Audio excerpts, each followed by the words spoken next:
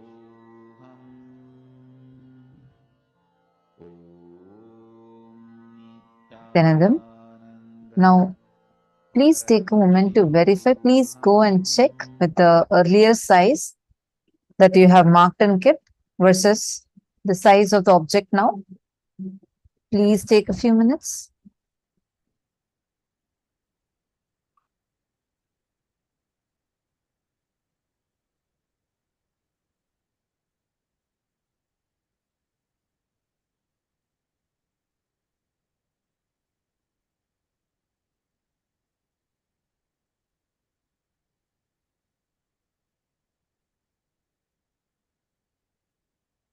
Now, all of us are going to enter into the next session where we're going to learn about awakening wealth consciousness, the secrets of awakening wealth consciousness in us.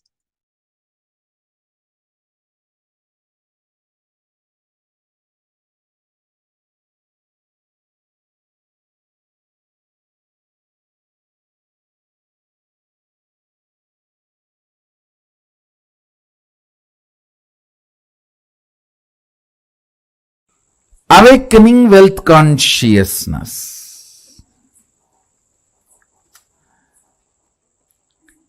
Let me describe fundamentally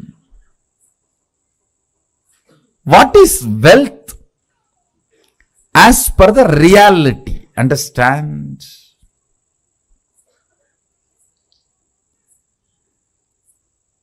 I am not denying the crude form of the wealth currency as some meaning. No, I am not denying. I am not saying that crude form of the currency, the country currency you use, the raw form of the wealth. I should say a crude form of the wealth which you use for any transaction. I am not saying it has no role, no value, no. I only want to declare that is not alone wealth. Understand? Current which keeps the currency current is wealth. Understand? The Vedic definition. Current which keeps the currency current is wealth. What is fundamentally currency? 100 of us are sitting here. One has 1,000 rupee and he wants food. He gives that to somebody who supplies food. Then he gives that to somebody supplies raw material. He gives that to somebody who gives him health. He gives that to somebody who gives him a house. He gives that to somebody who gives him clothes. Continuously when it is moving, by the time that 1,000 rupee moves between many hands, its value has increased. Understand? The current which keeps the currency moving is the value of the currency. We may ask why some countries' currency has high value, why some countries' currency has no value or low value. It is our ability to keep our currency moving. The current which moves the currency keeps the value for currency. If you have too many reasons to use that currency, which you can buy only through that currency, that keeps the value. That current keeps the value of that currency.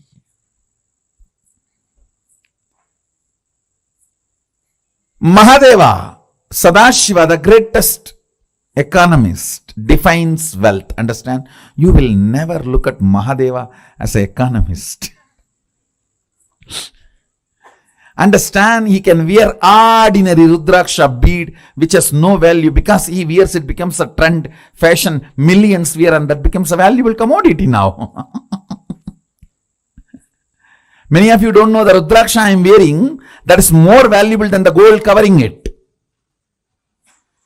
It is highly praised than the gold covering it. You will not understand the economy of Mahadeva, Sadashiva, till you understand the real wealth.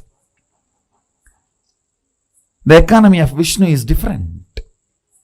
Whatever is valuable he wears. The world's largest gem, Shamantaka, is on his chest. Miss Universe is his wife. The best flight, Garuda, is his vehicle. But with Sadashiva, if you see, all the things useless for society, Basma, from the Smashana, that is his cosmetics. And the Rudraksha, which nobody touches, which is falling from the trees, some bead, that is his jewelry.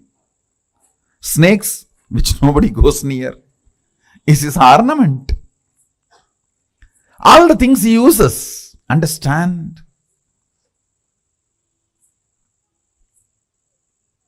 He is making a statement about wealth. If you read Agama, his words, beautifully it describes wealth in multiple places. Our ability to be intelligently active is wealth.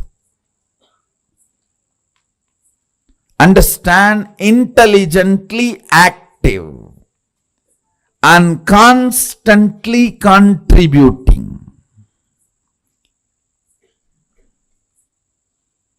I am not saying don't accumulate currency, but I am saying fundamentally understand the concept of currency, then start moving your life and others' life. Then you will understand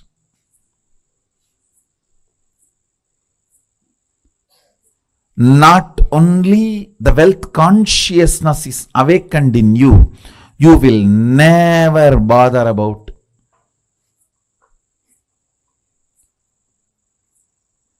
incompletions related to wealth. See, there are multiple incompletions people carry about wealth. First thing, the moment I utter the word, there is so much of that depression, that deprived feeling. Everyone has, I don't have.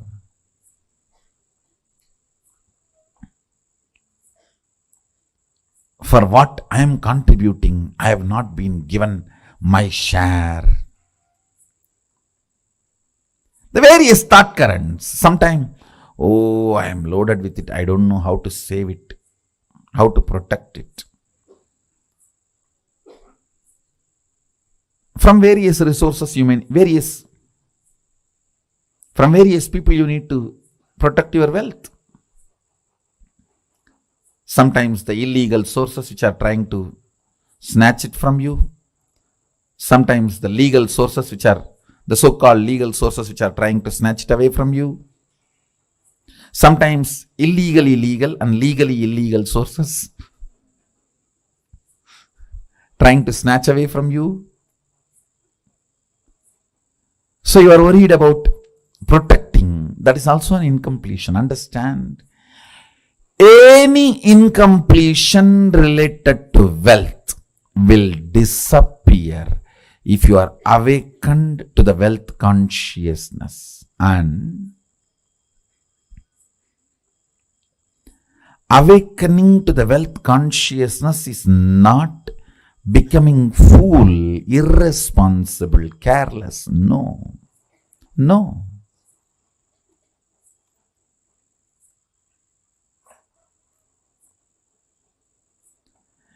It is the most powerful strategy. Understand? Whenever your inner space is capable of including 5 people in your life, you build a good family.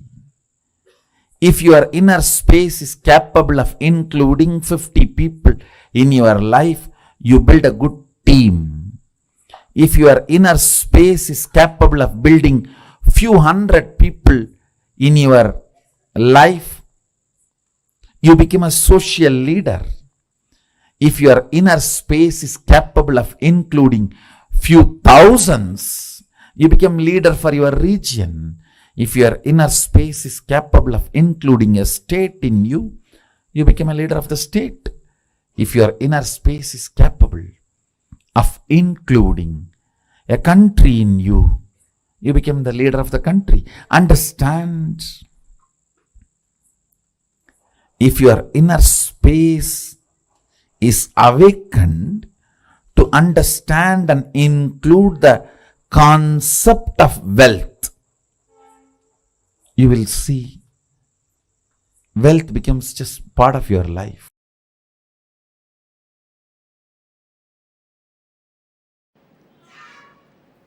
Expansion in life is freedom. Anything which restricts brings bondage and suffering. When I say expansion, I don't mean this expansion. I mean expanding in health, expanding in wealth, expanding in every field is success.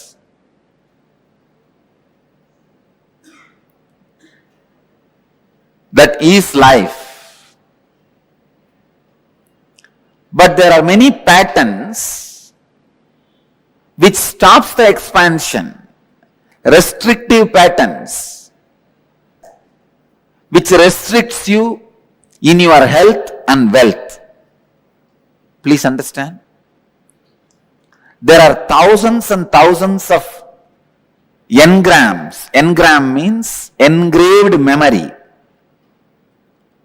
Thousands and thousands of engraved memories, thought patterns in you, which are restricting you experiencing the ultimate,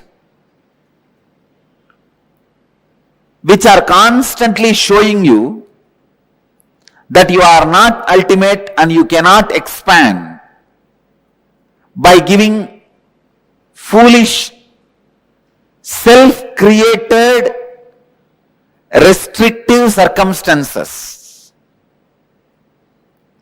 Never ever think circumstances are more powerful than your reality. No. Our reality is more powerful. Our capacity to create the reality is more powerful than any circumstances. Let me define engram. Engram means a memory gets into your system, makes you work in the same way, even if you don't want. For example, you are addicted to smoking or drinking pattern. That engram gets into your system very strongly.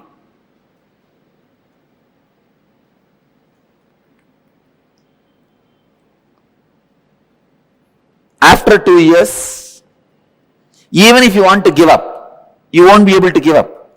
When the time comes, from inside you will hear smoking, cigarette. When the time comes, from inside you will hear, come on, open the bottle. Simply you can't do anything. Your body will just move. It will open, drink, fall asleep. Next day morning when you are having fight with your spouse only, you will even remember. It is not good for your health. One of the biggest lesson I have learnt from my life and I wanted to share with all of you is, have a strong experiential clarity about you. Nobody should be able to penetrate and alter your idea about you within you.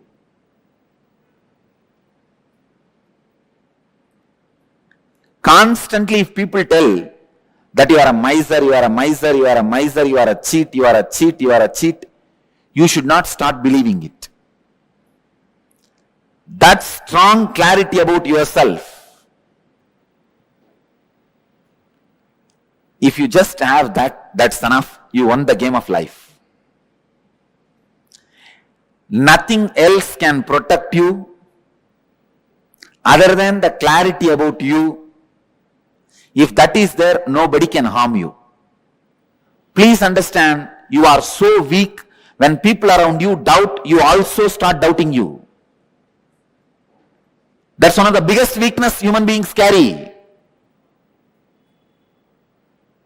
Destroying others' opinion about you is not that big failure. But if you are also influenced by the others' opinion about you, you are a failure. In my case, the only reason I won the game, they lost the game, is they are able to convince the whole world about me, but they are not able to create one doubt about me in me. Have a strong fort. Nobody can take away your kingdom. Strong fort means, in your inner space, be authentic and clear about what you are and what you believe, what you want. Many times, in you, when the clarity is not there, when you have restrictive patterns, suffering starts for you.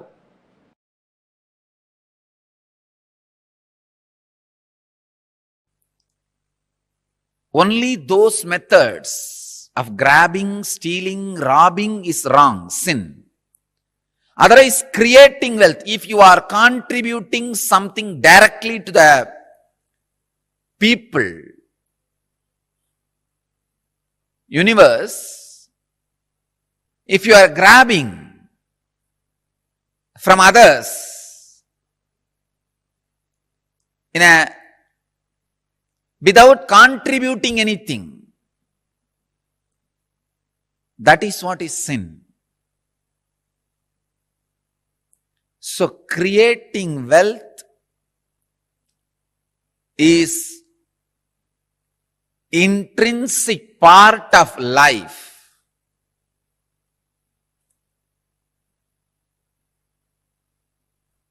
Krishna says very beautifully in Gita, Gahano karmano gatihi.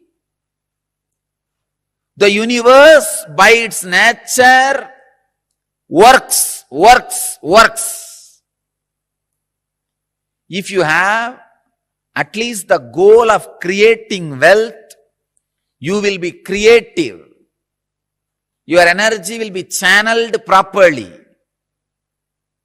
I can give you the clear guidance. The first priority should be in the life for moksha, enlightenment. Till that happens, the second priority can be creating wealth. Understand? Not grabbing or robbing or stealing. Creating wealth.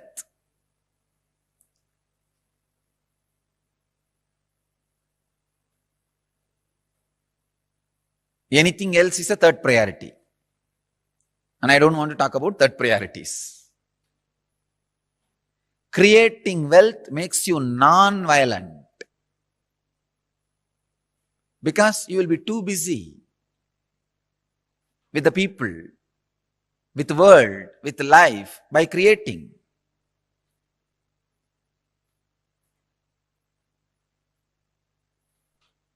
First, remove the guilt about wealth from your inner space. Second, understand the expression of life through you is equivalent to the wealth you create, not grab, you create. So the more and more life energy starts expressing through you, more and more you create.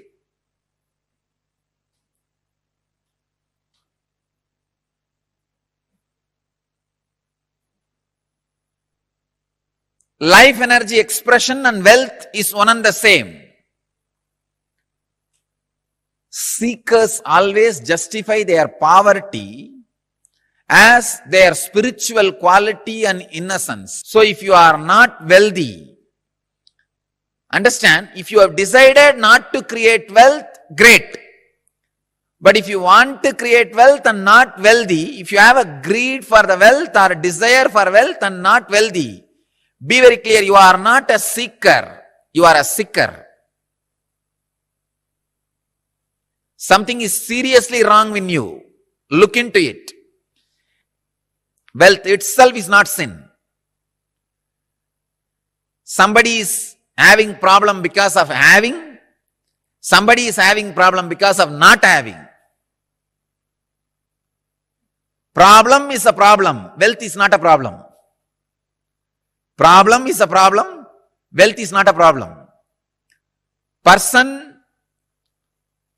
who is having guilt because of having, person who is having guilt because of not having, both are big, you can say very big sickness. I have seen many of these rich men, because they carry a deep guilt imposed on them by society, even though they created their wealth very honestly, in a creative way, because of the guilt imposed by society on them, they live a very miserable life and go on drinking alcohol and trying to have high costly entertainments just to forget this guilt. Many times they come to me for their problems and in need of solution. When I analyze their inner space and life, there is no problem. Then why are they suffering? The only guilt which they are carrying, which is imposed on them by society. I tell them, come on, don't imbibe the guilt given to you by the fellows who are incapable. You do not cheat or grab or be dishonest. That's right. That's enough. But no need to carry a guilt on the wealth, about having wealth. Rich men carry this guilt very deeply. And just to escape from that, they get into all kinds of addictions. And their life is hell as a fellow who doesn't have money.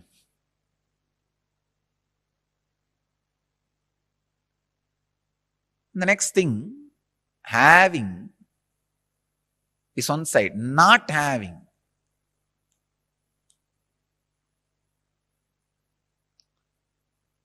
This is a very funny side. Having the desire to have wealth, not having it, but giving a valid reason why they are not having it.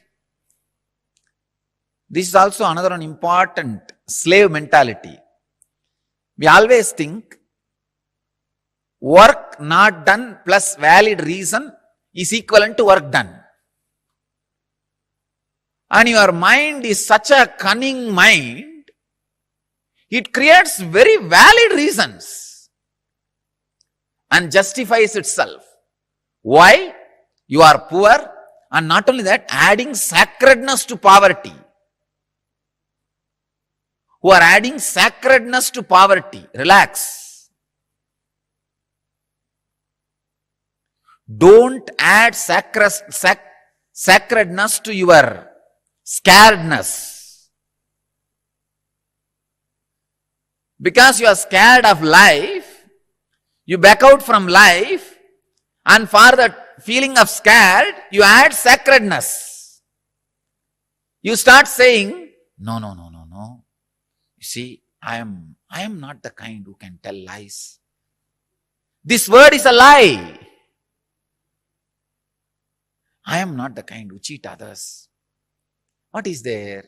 Little bit, 2 meal, and 1 small house, and 2, 3 piece clothes. That's enough for life. If it is enough, why are you going around and bragging about it? Be content. The fellows who talk about their poverty being their great quality will not keep quiet, because they are trying to make sacredness out of it. Please understand. As Krishna says, Gahano karmano gadihi. Life's flow is work. If you are not creating wealth, all your work is happening in wrong direction. Your work is happening more in the line of destruction, not in right direction. The integrity, I am telling you from my experience. Now, experience of handling so many worst possible situations in life. Actually, this whole rumors and the problems created around me has made me really rich in life. Economically, I may not have become rich, but in life I have become very rich. Now I know how to handle people. I know who should be trusted and who should not be trusted. I have learned a lot of lessons. Actually, I tell you, these lessons are really worthy of the money we lost. We lost a lot of money. But these lessons I learned are really worthy, because it will be asset forever for the whole future. Sometime, the lessons you learn become more valuable than the situations try to hit you. Look in.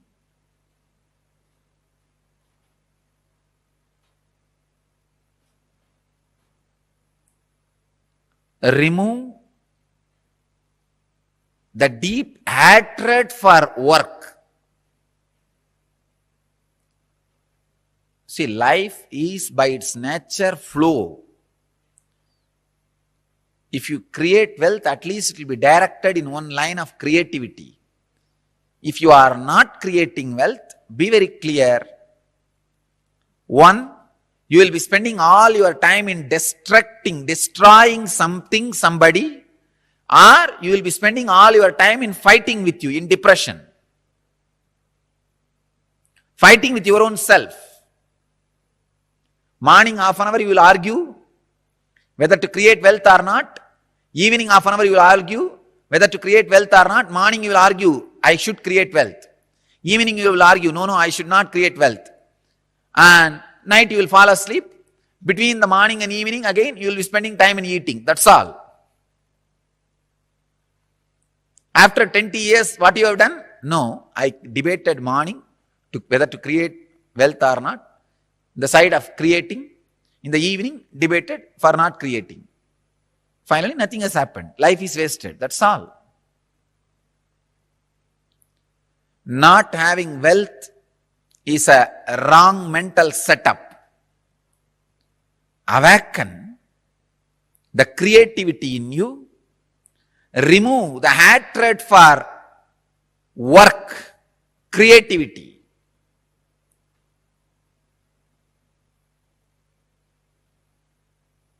I'll give you further, deeper, exact techniques and process to create wealthy consciousness. First, you need to create a wealthy consciousness which is ready to take the responsibility to create and sustain, which is ready to take the responsibility of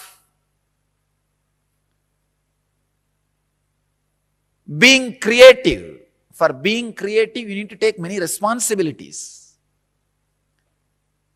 It doesn't happen like a breeze.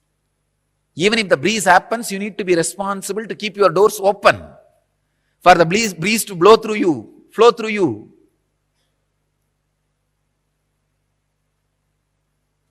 In Vedic tradition, we have two major gods representing wealth, Kubera and Lakshmi.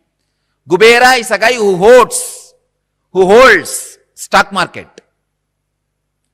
Lakshmi is the bank circulating. Lakshmi gives, circulates. Kubera holds, sits on it. Treasury and currency. We have another two dimensions of wealth in Vedic tradition, Sanganidhi, Badumanidhi. Understand? Badumanidhi means flowered wealth, like a lotus, created. Sanganidhi means conquered wealth. Flowered wealth, conquered wealth. Conquered wealth is not robbed wealth. Please understand. Conquered wealth is not robbed wealth. It is not like a Gajni Muhammad coming to Somnath temple and robbing the whole temple, grabbing all the gold and taking it away. No, that is not Sanganidhi. Sanganidhi is conquered from the natural sources. Badmanidhi is made to flower from natural resources.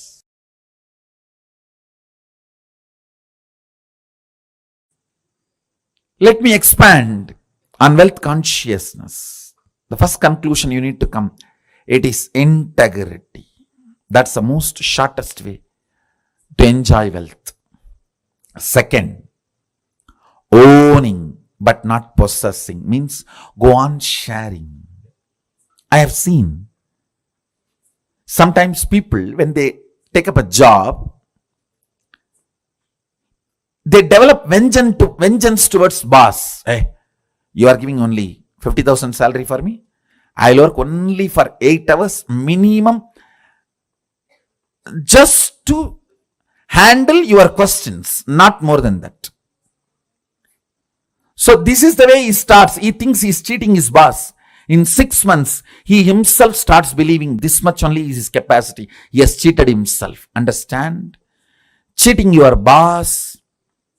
In 6 months, you will believe that as your capacity and you will cheat yourself forever.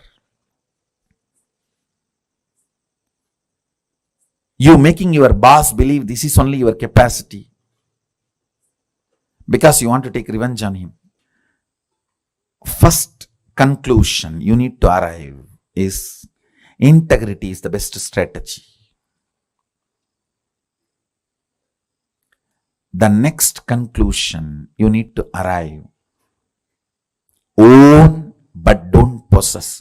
Go on be sharing, whether it is you or your space or your qualities or your qualifications. I tell you, the words you utter, people may listen, but the way you behave, people feel it. Let your behavior is all about owning, not possessing. That's the second conclusion. Third, let your enriching be most authentic, means every day upgrade yourself. Ultimate should not be final. Ultimate grows every day. Ultimate is not final. Today's ultimate is not tomorrow's ultimate. Tomorrow's ultimate is different. Brahmanda expands, cosmos expands. For you, something is ultimate today, which is not ultimate tomorrow. It expands. So, go on becoming authentic in your sharing, enriching. Next, important conclusion. Do not feel shy to encourage people to support you back to enrich the world. Be confident, courageous about what you are doing.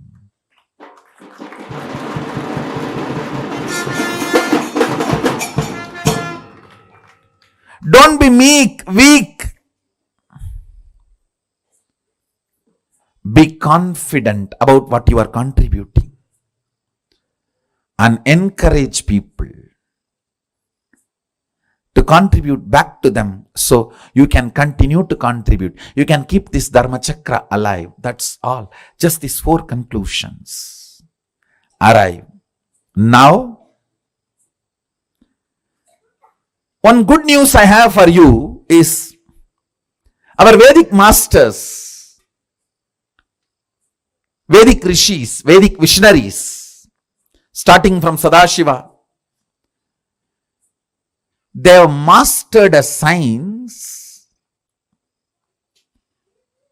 to bring these highest thought currents and ignite your inner space through certain rituals and processes.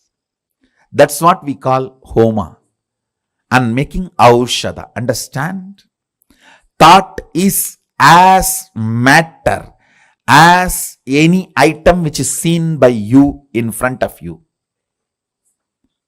Please listen. I am repeating.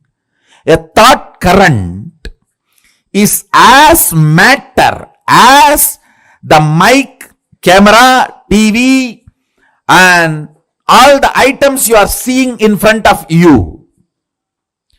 If this hand key can be given to you, a thought current also can be given to you.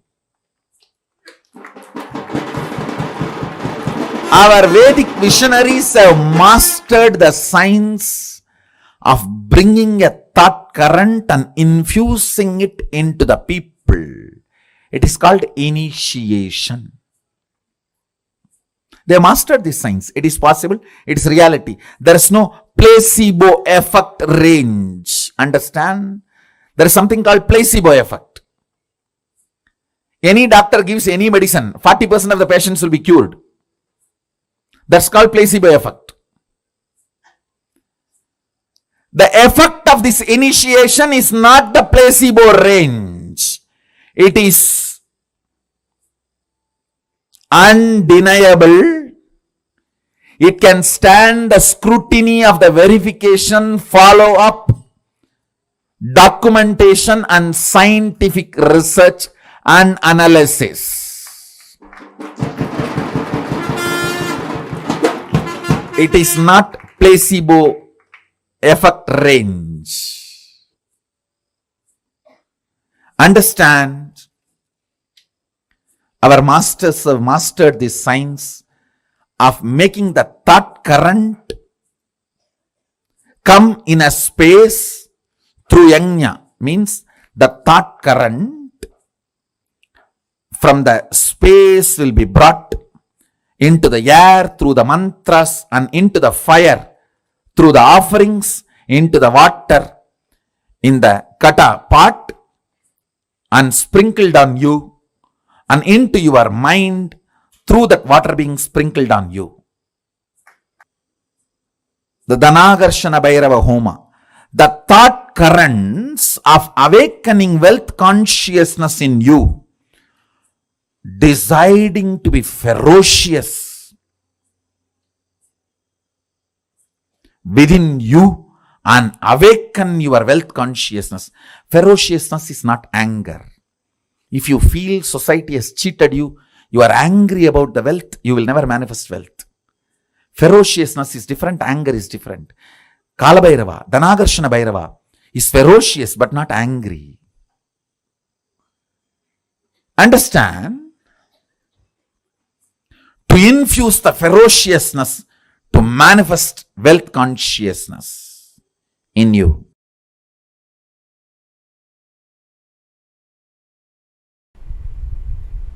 Once I asked my grandfather,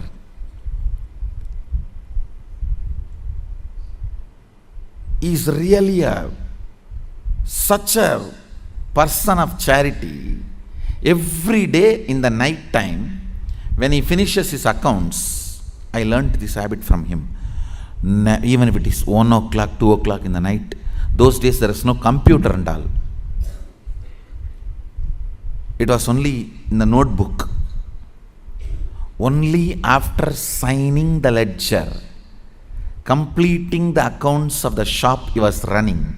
He was running a rice mandi, wholesale rice godown. Only after completing the ledger, signing, he will go to bed. I learned that habit from him. And the most important thing, he had a box. On that box, there will be a board called Magame Bandu. Means 10% of his net income, he will put it in that box every day. That is kept for charity. So any temple function, religious function, temple inauguration, annadan, anything, people will come. When they come, based on their function level or expense level, he will give donation.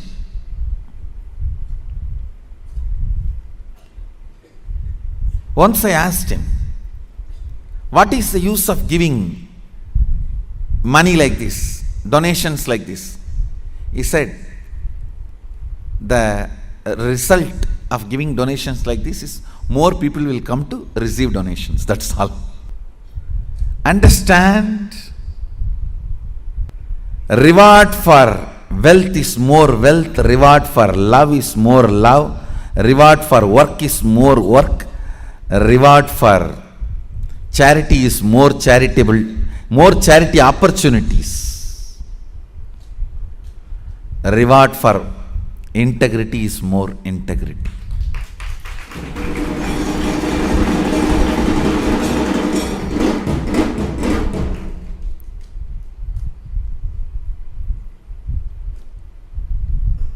Cognizing the joy integrity brings in you, the powerfulness you experience through integrity, cognizing integrity is the ultimate no blind spot shrewd strategy for life. As I said, your plans are two cunning strategy. Integrity is three cunning strategy. Mukkan strategy.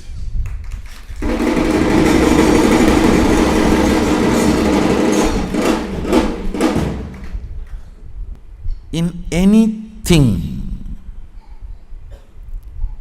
whether your relationship with your body, your relationship with the life, your relationship with the existence, your relationship with the ultimate source, your relationship with society, your relationship with humanity and its laws, in every level, cognize integrity as your strategy.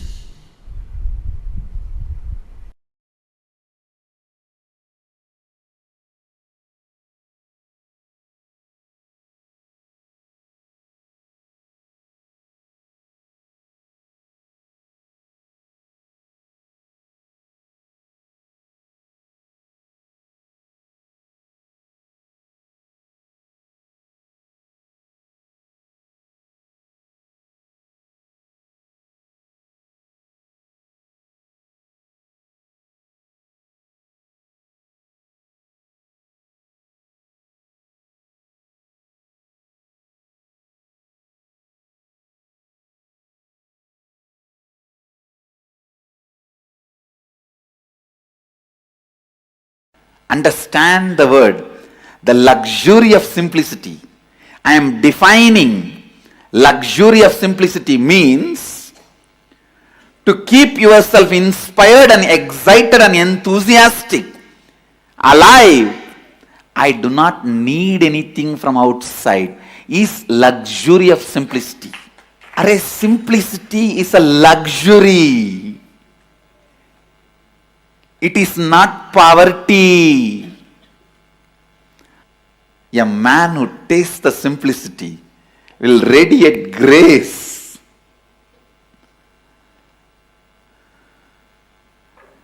The luxury of simplicity, it's the property of Mahadeva.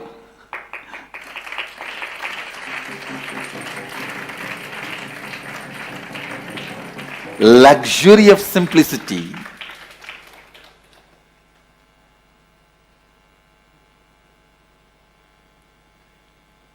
The ability to be constantly inspired, excited, alive, radiating.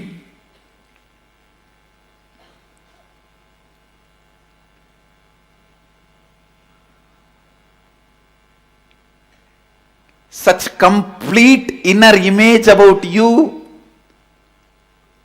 outer image, others' image and life image. That is the simplicity where you do not need anything from outside to excite you, either your senses or your sensitivity or your sensibility. If you need something to excite your senses, that is materialistic.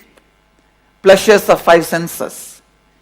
If you need something to excite your sensitivity, that's the need for love, romance, emotional fulfillment. If you need something externally to excite your sensibility, that is like a need of knowledge and purpose. All that. But a man who does not need all the three to keep himself enthusiastic, exciting, radiating, energetic, only he knows what is simplicity. Simplicity is luxury. Understand? Neither these few pillows nor this throne can take away that luxury of simplicity from me. Understand? Simplicity is not, as you understand, poverty based. It is a spiritual based.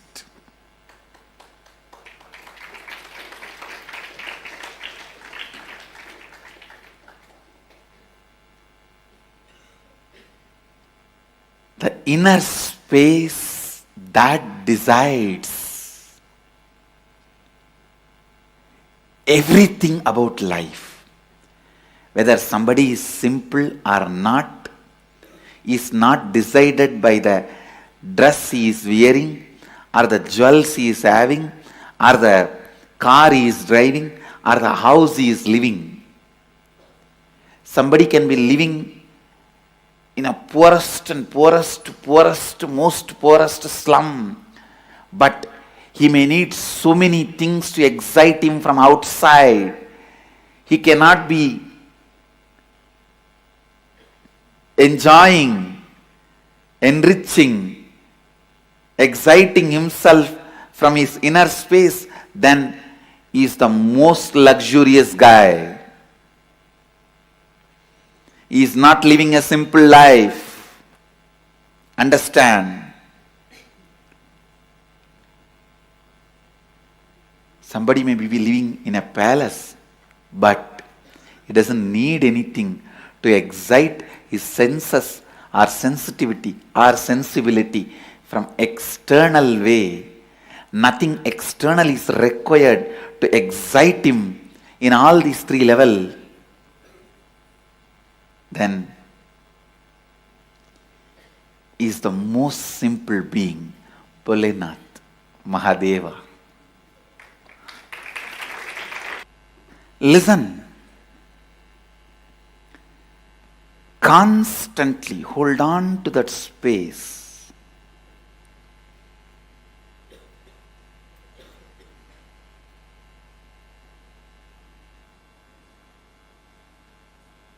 You are Mahadeva, Shivoham,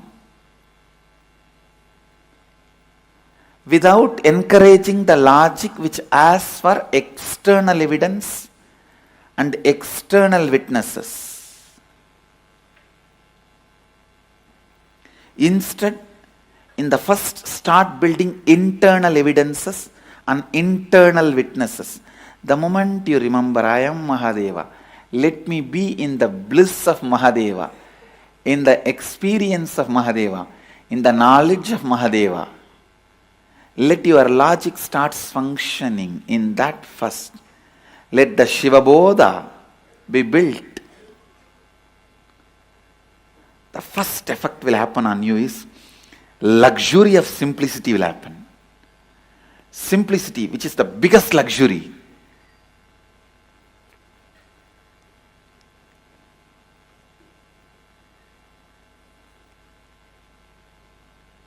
When I decided to come to the planet Earth, the first thing I packed and kept under my arms, without forgetting or without leaving the responsibility to somebody else. Land, I told, hey, you go and take it. Keep it ready for the Sangha. Wealth, I said, all right, you take it and go. So many things, strategy, so many things I sent it through so many people and told them, hey, go and keep all the things ready. But one, I myself kept it under my arms without leaving it to anybody is luxury of simplicity. Understand, this one property, I did not leave it to anybody. I did not leave that responsibility to anybody. Because this is the most important property I need. Whether in my thinking, or being, or words, lifestyle, teaching, in everything, this one quality, luxury of simplicity, will be underlying current.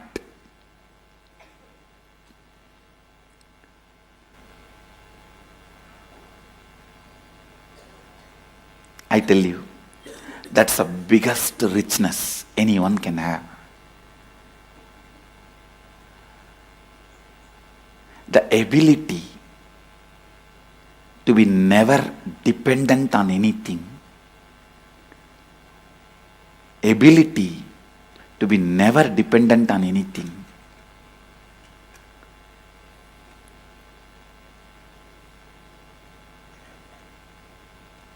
Even now my whole life can run just with few handful of curd rice and tamarind rice. That also I am not dependent on it.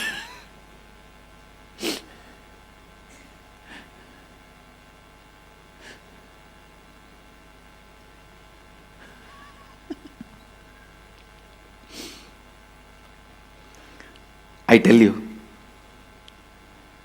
when you start invoking Shivoham,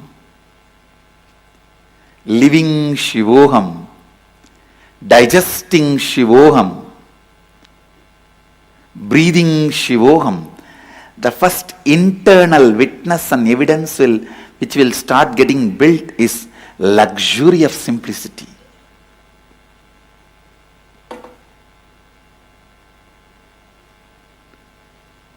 Grace of the independence.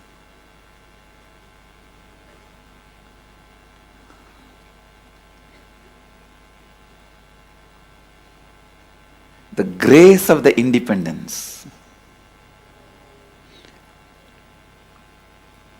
The people who don't know what is simplicity, those stupid fellows are telling, I am not simple. I really wanted to tell you guys, even contemplating Shivoham will start creating the luxury of simplicity in you. Start developing that internal independence, the richness, luxury of simplicity.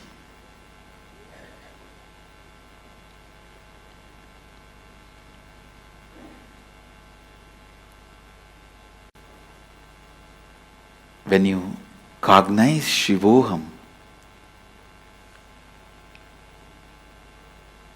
the luxury of Kundalini happens in you.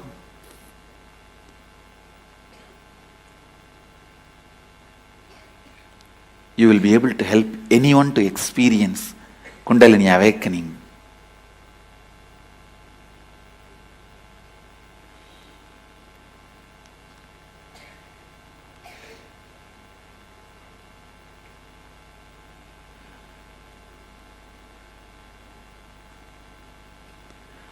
Only the person who knows the luxury of simplicity can be Tyagaraja.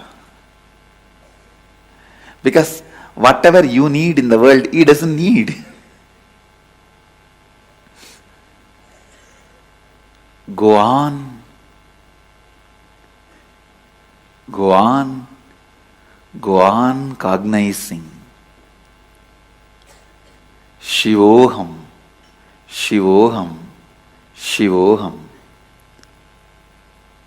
That is the only way you can burn your tiredness and boredom. And I tell you, the man who burnt the tiredness and boredom with this fire of Shivoham, only he knows the luxury of independence. Luxury of simplicity. I tell you, till you burn your tiredness and boredom, even if you have 1,000 cars, different cars for every day, different houses for every day, different wives for every day, you will never experience luxury. You will still feel you are deprived. Because the experience of tiredness and boredom is the root of the experience of feeling deprived.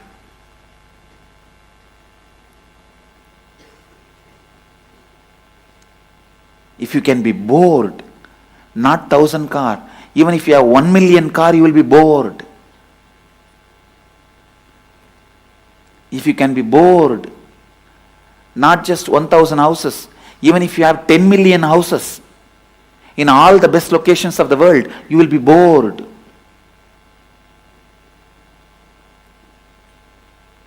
So first, burn that pattern of getting tired and bored with this fire of Shivoham. That's the only fire which can burn the pattern of getting tired and bored. The moment you liberated yourself from the pattern of getting tired and bored, I tell you, you know the luxury of simplicity. You are ever enthusiastic, ever enriching, ever excited, ever enlightened.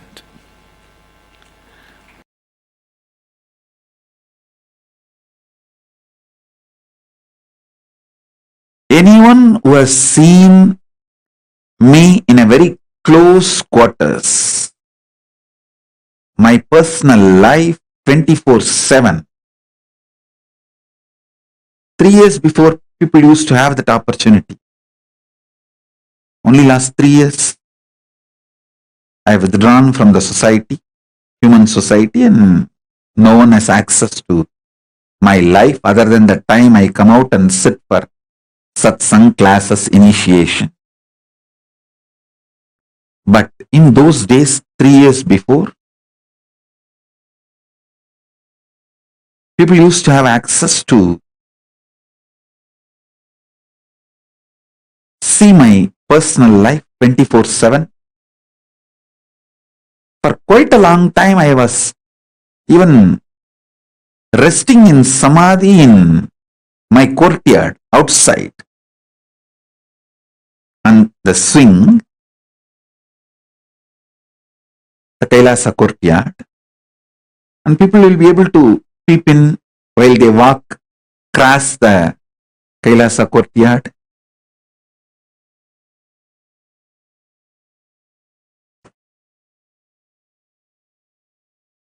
Day and night, anytime.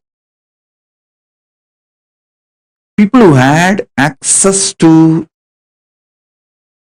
my personal life 24/7 knows very clearly how the system I am using, body and mind, is eternally, intensely, continuously inspired, excited, hardworking, alive, awake. That is why even now many people try to find out in which time zone I am in. They are not able to find out because anytime I come to the session, I am fresh. Body is alive, no yawning, no tiredness. This fully alive. So you can't gauge my biological clock. You can't gauge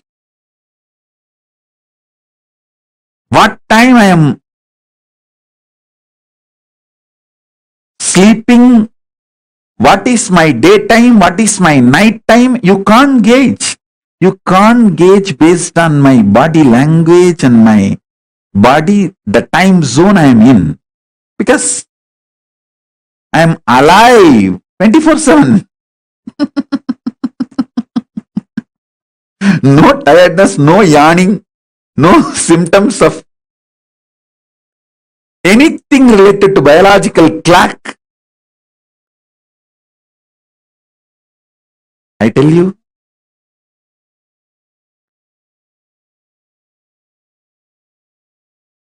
the one and only reason is using consciousness as fuel. It's not that I don't take external food. As long as I was in India, I used to take 1 meal a day. Sometimes, I think when I traveled to US and all the countries, I even had 2 meal a day. But after I left India, withdrew from human society, then I reduced it to once in 15 days, solid food, and other times liquid, sometimes little semi-solid like a kire, spinach.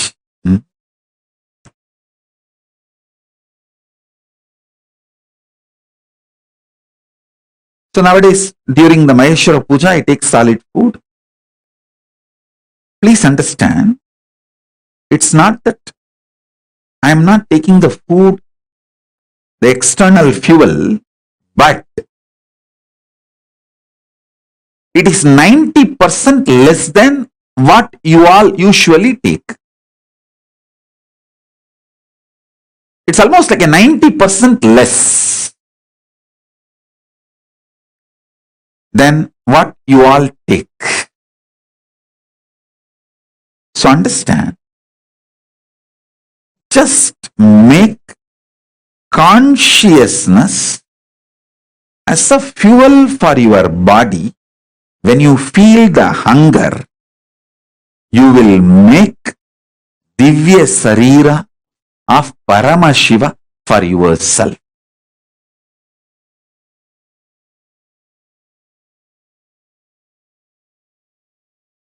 I tell you, freedom is knowing you can manifest the life you want just like that. I'm defining freedom. Freedom is knowing you can manifest the life you want just like that. Actually, you are free. You can manifest the life you want just like that. Why don't you understand? I am the living example. I want to stand on the top of the world and scream, which I am literally doing now.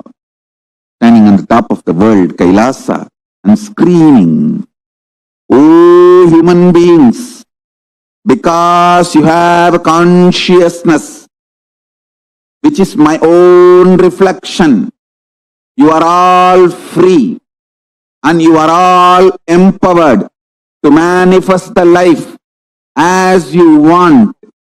Anything else, all other alternative beliefs you are carrying, your impossibility, everything is the brainwashing done to you for the people, by the people who are planning to exploit you. Dun, dun, dun, dun, dun, dun, dun, dun. This is exactly what to do. Anyone makes you feel you can't manifest the life you wanted is planning to exploit you. I tell you, your SDHD really does not matter. Your conscious decision matters. For example, I give you an example. Somebody, he decides today onwards, I will consciously surrender myself to Paramashiva and manifest Paramashiva in me. Then naturally self-doubt and hatred and denial, self-doubt, self-hatred, self-denial will wake up and say, what are you talking? You Paramashiva? Paramashiva means he is a creator, destroyer, liberator. He does all the 5 action. He creates, he maintains, he destroys, he pulls out of depression, illusion, and he liberates. How can you be Paramashiva? That your self-hatred, self-denial,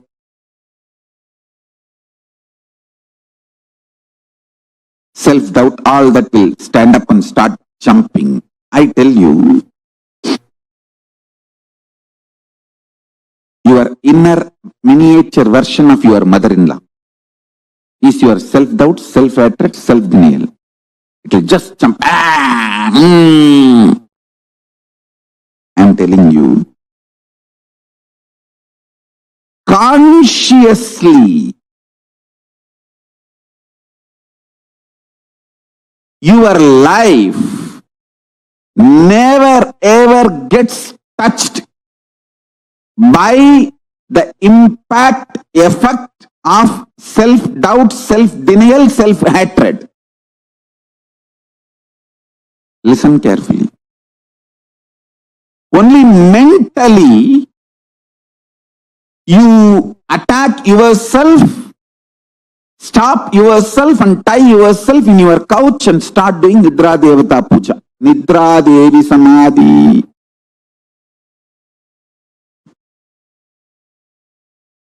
Listen.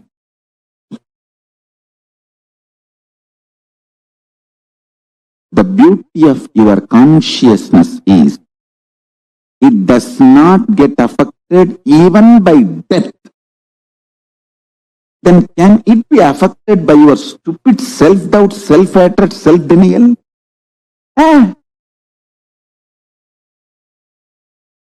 No, sir. No, Swami.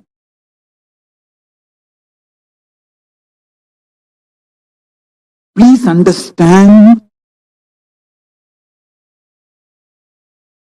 I am talking something scientifically scientific. Cosmic science.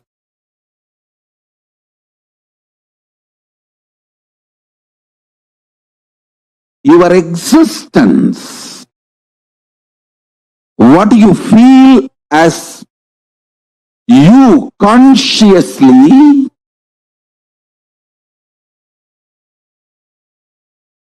does not get disturbed, shaken, even when your body is pulled out of you.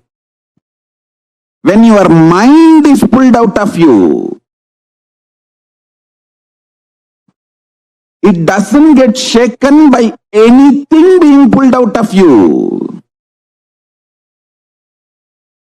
Listen, I am not brainwashing you. Keeping Mahadeva, Paramashiva as a witness, I am revealing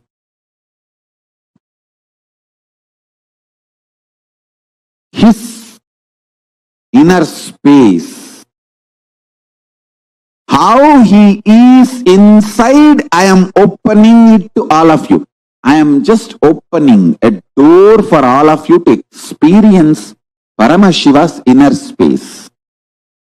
I am telling you, just internalize this. Your balance sheet will go up. You will take amazing business decision. You will take enlightened business decisions, enlightened relationship decisions, enlightened health decisions, enlightened life strategies. Your self-doubt, self-hatred, self-denial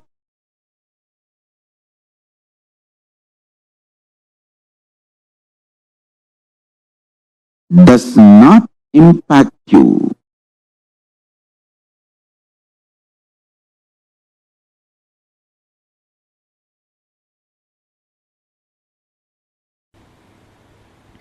Anything you fill in your logic becomes your imagination.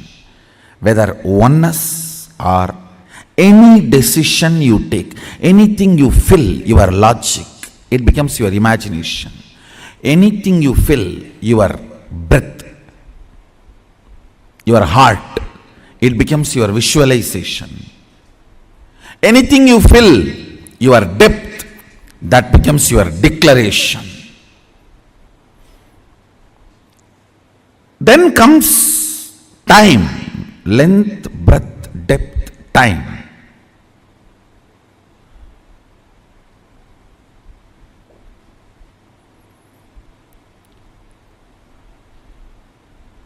Only anything becomes part of your space can be ever yours. Till something has not become part of your space, it cannot be yours. It is only your imagination, visualization, declaration. Length, breadth, depth. Listen.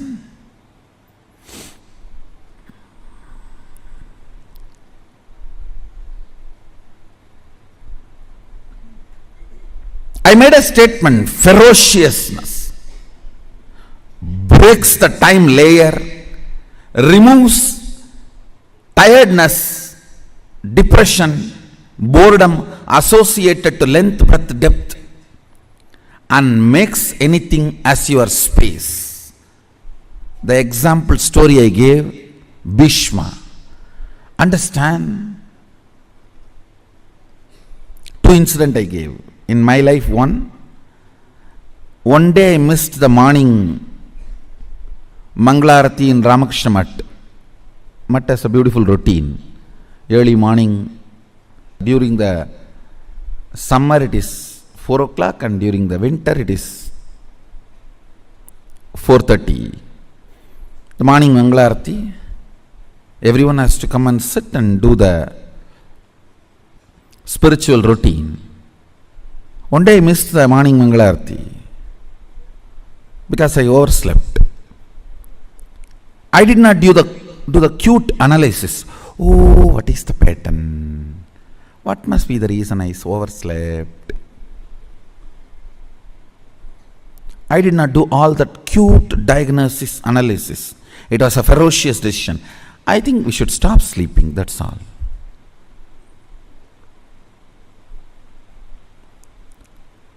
The ferociousness with which I decided to stop sleeping. Only next 3-4 days I did not sleep. But The ferociousness was powerful enough to open my time layer. My decision to be in Mangalarati moved from length, imagination, breadth, visualization, depth, declaration to the space. Time opened up. And after that, not only I never missed Mangalarati, never sleep was a voting component of my life.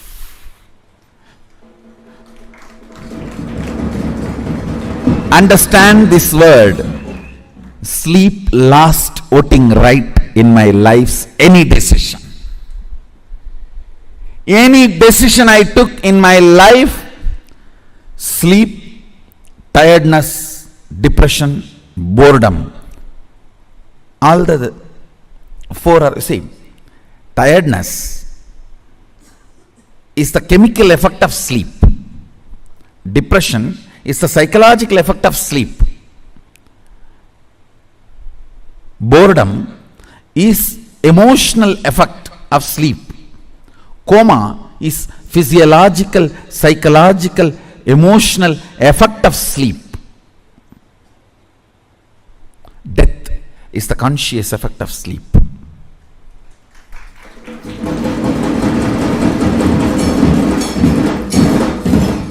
After that day, no decision could be influenced. Understand? After that, no decision in my life was influenced by sleep.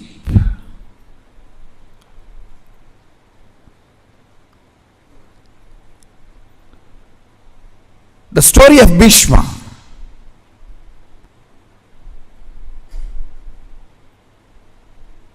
He goes to the woman. Santanu has fallen in love. Actually, he is going to pick up a girl for his father. That itself was not usual in Vedic tradition. And she expresses the fear that my son will not be a king. So I don't want to marry your father because you will be the king. Even if you don't become, your son will fight for the throne. See the ferociousness with which he handles the problem. He is not saying, don't worry, I will not fight, I will make sure my son does not fight. No!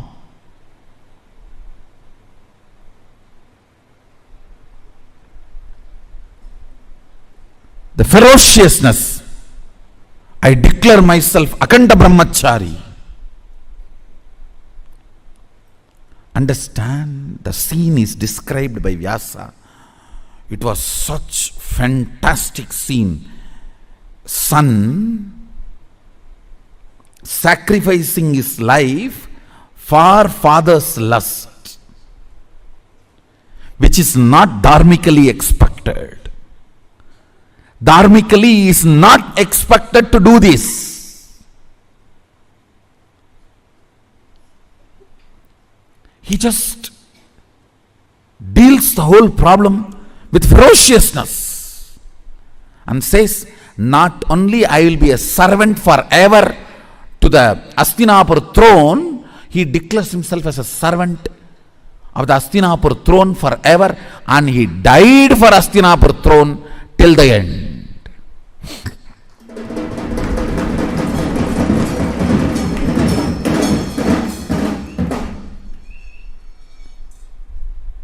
Understand?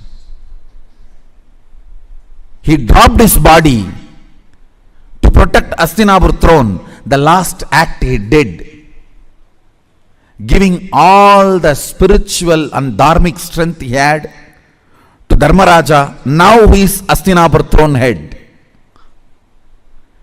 Before he left the body, he made sure the right person is in the Hastinapur throne. Yudhishthira. And he infuses all his best things, Vishnu Sahasranama, and the system to rule. Both he gives to Yudhishthira. I don't know how many of you know Vishnu Sahasranama was chanted by Bhishma on deathbed. On arrow bed, he chanted, and he gifted the great spiritual principles, the principles of administrating a country through a spiritual way, and gave literally everything to Hastinapur throne and left the body. Listen. See, in our Puranas, every incident and the boon and the whole story you need to connect and see. Only then you will understand the principles. He declares with all the ferociousness, no more sex. I am a brahmachari, aganda brahmachari. Understand the ferociousness. Time opens. Listen. Whenever something happens on the planet Earth, when the time layer opens, the gods and goddesses shower the flowers. Any incident you read, Devatas were showering the flowers, that incident will be directly related to opening of the time. What is opening of the time? Your vow or the decision is from space, not restricted by time. Understand? Something is imagination, visualization, declaration, if it is bound by time. The same thing, if it is not bound by time, it becomes your space.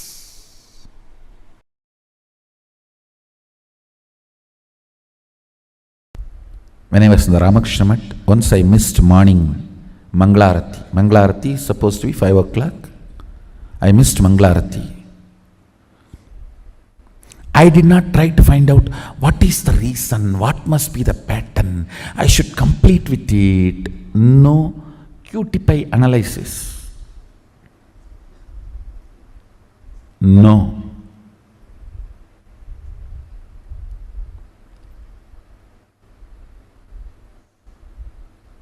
Simply I decided, no more question of sleeping, that's all. Tie the rope on the shika, tie it on the cart, over. Sit. Only if you sleep, you will miss morning Mangalarti. Stop sleeping, that's all.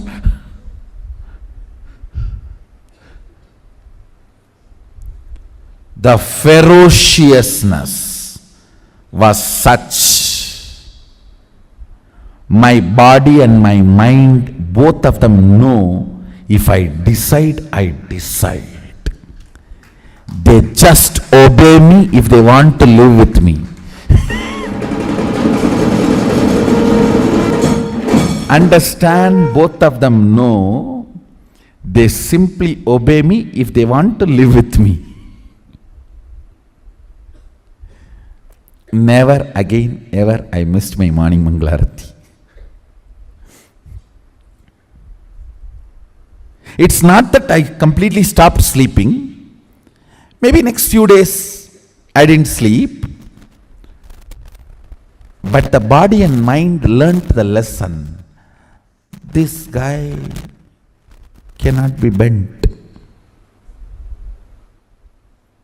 He cannot be bent.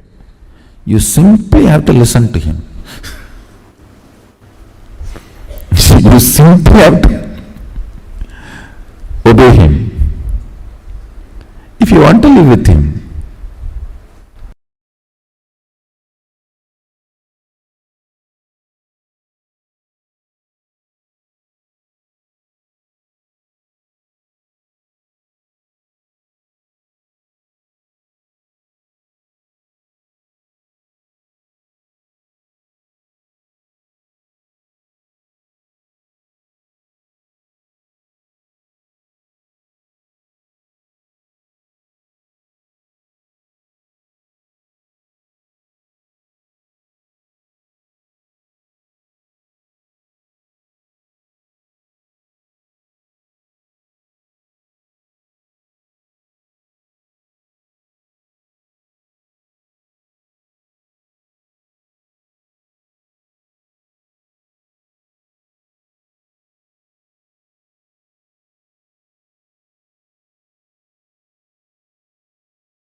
Poverty means knowing your problem, does not want to solve it. Richness means constantly being alive. Please understand, being alive is enough. You will not tolerate the existence of conflict and confusion and dilemma. All I am requesting you to get out of poverty is just increase the number of your waking hours. Nothing else. Reduce the tiredness and boredom. The time you worship Nidra Devi Puja, reduce that time, that's all. Increase the number of waking hours, I tell you, because by your nature you cannot survive with dilemma and conflict. You will start finding solution. You will push yourself towards the solution. You won't keep quiet. The meekness, weakness in thinking through about your existential problems is poverty. Listen, meekness and weakness about thinking through in your existential problems is poverty.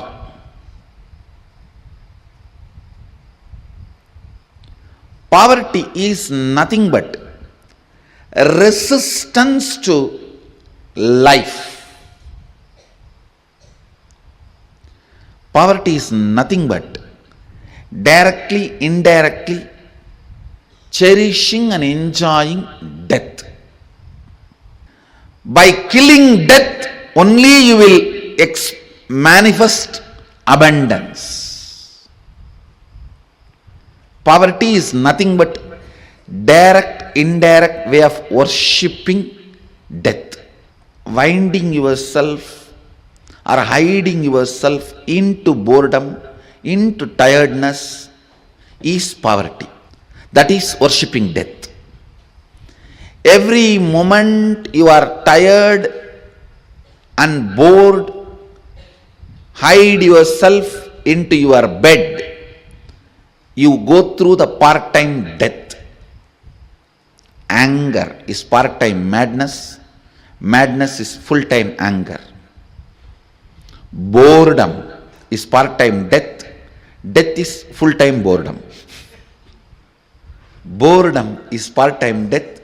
Death is full-time boredom. The idea you carry, resources are limited and people have to fight for it, is stupidity. Stupidity. Understand?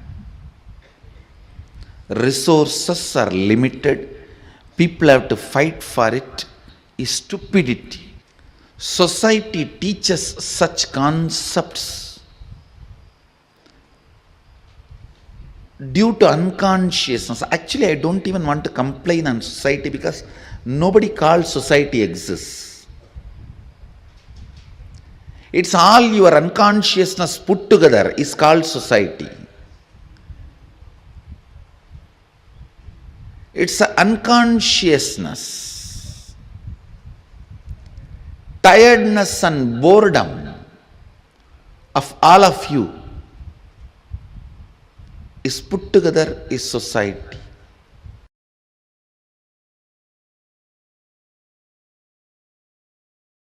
Understand? Eschatology of the West is ontology of Paramashivajnana. Many things falls under eschatology as per the binary logic, falls under ontology as per the multidimensional logic.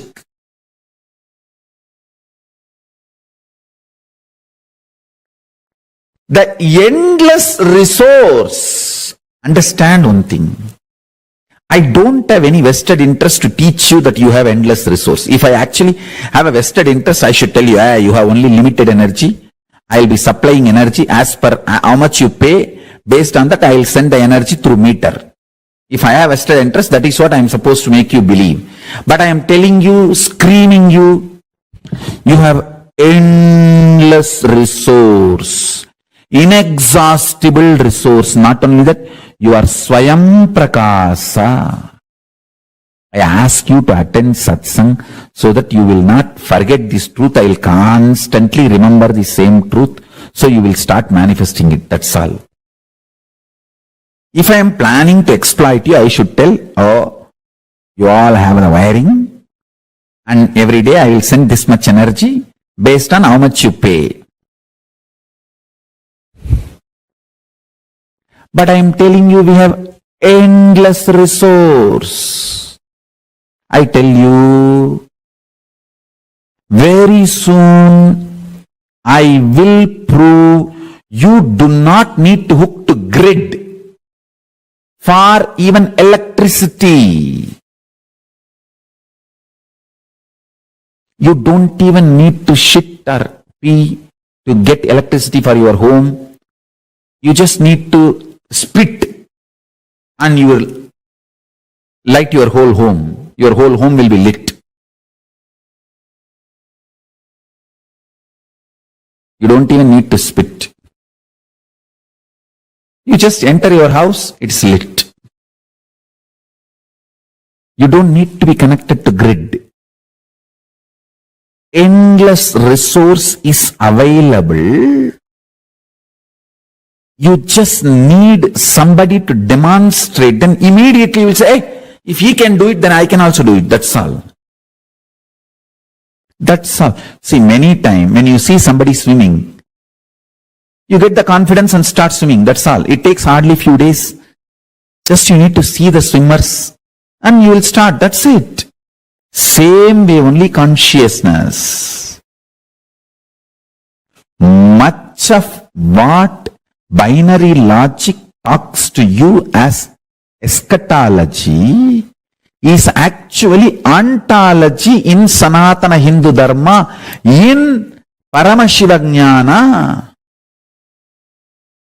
Endless resource. The more and more you are convinced about endless resource, you start appreciating endless resource. You will realize there is no death and all insecurity will disappear. Understand? My whole work is liberating human beings from this idea of limited resources only available. No. Endless resource energy is available. Humanity does not need to be stuck with the idea resources are limited. Resources are unlimited. When you understand that, you will start appreciating the existence. Because the concept of richness and poverty will go through havoc. Largest earthquake. Actually, with the grace of Paramashiva, soon one day I will prove these three statements even to the people of binary logic. Endless resource is available. It's available inside you and you can just like that casually start manifesting and using it. The day I establish this to a binary logic people, that day there will be a huge earthquake for the concept of poverty and richness. The whole idea of poverty and richness will be shaken. Because when there is endless resource, Where is the question of poverty?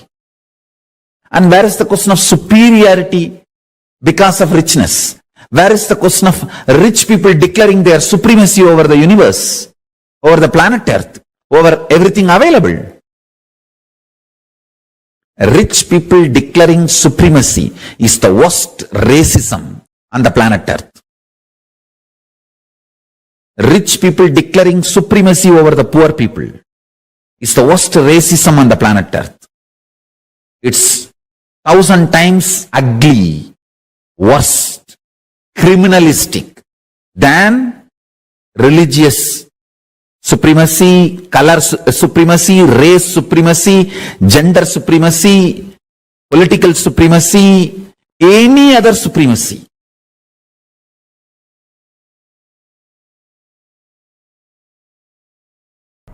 If you have complex understandings, you will not have complex problems. If you don't have, and if you are avoiding complex understandings, you will have complex problems. Decide whether to put your energy towards the understanding and problem-free life, or avoid putting energy towards understanding and live with problems. In any field, if you want to be successful, you need to put little your time and energy to understand the logic of that field. Even to operate a cell phone, you need to pick up the cell phone, understand where is the number, how to press and all that, and where to keep. You can't keep it somewhere and talk, you have to keep it in your ears and near the mouth. Now you need to understand the logic.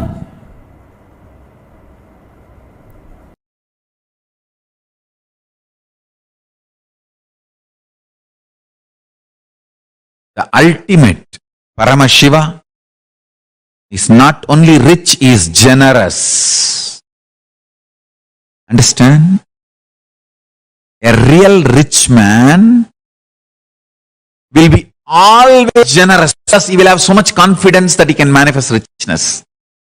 When a poor man becomes rich, he will always be miser. Understand? Because he doesn't know the logic of richness. Logic of richness. Richness can continue to exist as richness only if you allow your currency to be current. Listen carefully. By holding, never anybody can remain rich. Only by allowing the currency to be current, you can be rich. Poor man who does not understand the existential principles of economy, existential economic principles, remains as miser after becoming rich. A real rich man understands it is generosity keeps the richness alive as rich, not being miser. Paramashiva knows, and he is the source of this existential principles about economy, existential economic principles. He is not only rich, generous. Paramashiva Jnana is available to the whole world. Just map it to your conscious